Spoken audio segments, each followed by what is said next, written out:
क्या फल है। भगवान कृष्ण कहने लगे, दुष्ट है, पापों को नाश करने वाले श्री एकादशी का नाम पाप पुंजा एकादशी है। यह समस्त पापों को नाश करने वाली है। इस दिन मनुष्य को विधि पूर्वक भगवान पद्म नाम की पूजा करनी चाहिए।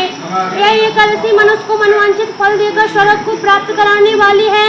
मनुष्य को बहुत दिनों तक कठोर तपस्या करने से जो फल प्राप्त होता है, वह फल भगवान गणेश को नमस्कार करने से होता है।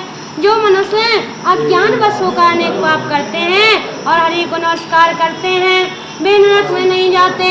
विष्णु के नाम के कीर्तन मात्र से संसार के सब तीर्थों का फल प्राप्त हो जाता है। जो मनुष्य धनुधारी भगवान विष्णु की शरण में जाते, उन्हें कभी यम की यातना नहीं भोगनी पड़ती।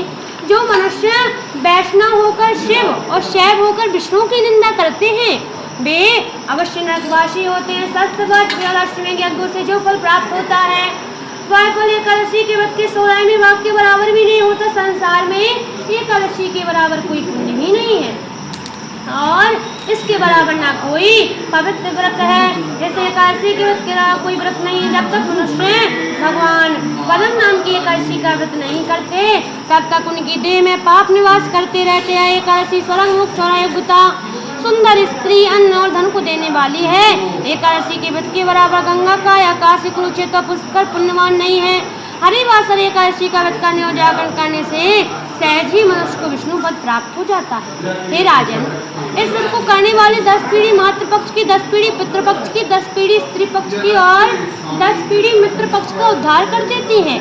यह दिव्य देह धारण करके चतुर्भुज रूपी पीताम्बर पहने हाथ में माला लेकर गरुड़ पर चढ़कर विष्णु लोक को जाते हैं। हे नृपतम, बाल्यावस्था, युवावस्था और वृद्धावस्था में व्रत करने से पापी मनुष्य भी दुर्गति को प्राप्त न होकर सदगति को प्राप्त करता है। अश्विन माह की शुक्ल पक्ष की इस पाप पुंजा एकादशी का जो व्रत करते हैं, वे अंत समय हरि लोक को जाते हैं तथा समस्त पापों से मुक्त हो जाते हैं। सोना, तिल, भूमि, गौ, अन्न, जल, छतरी और जूती का दान करने से यमराज का मुँह नहीं देखते।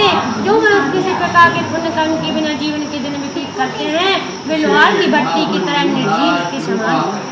निर्धन मनुष्य को अपनी शक्ति के अनुसार दान करना चाहिए और धनवान वालों को सरोवर, बाग, मकान बनवा कर दान करना चाहिए। ऐसे मनुष्य को यम का दान नहीं देखना पड़ता। संसार में दीर्घायु का धन कुलीन और लोग रहते हैं। राजन, जो आपने मुझसे पूछा तो सब बताया। कृपा करके आपकी और क्या सुनने की इच्छा है, बोलिए एकादशी महारानी की जय।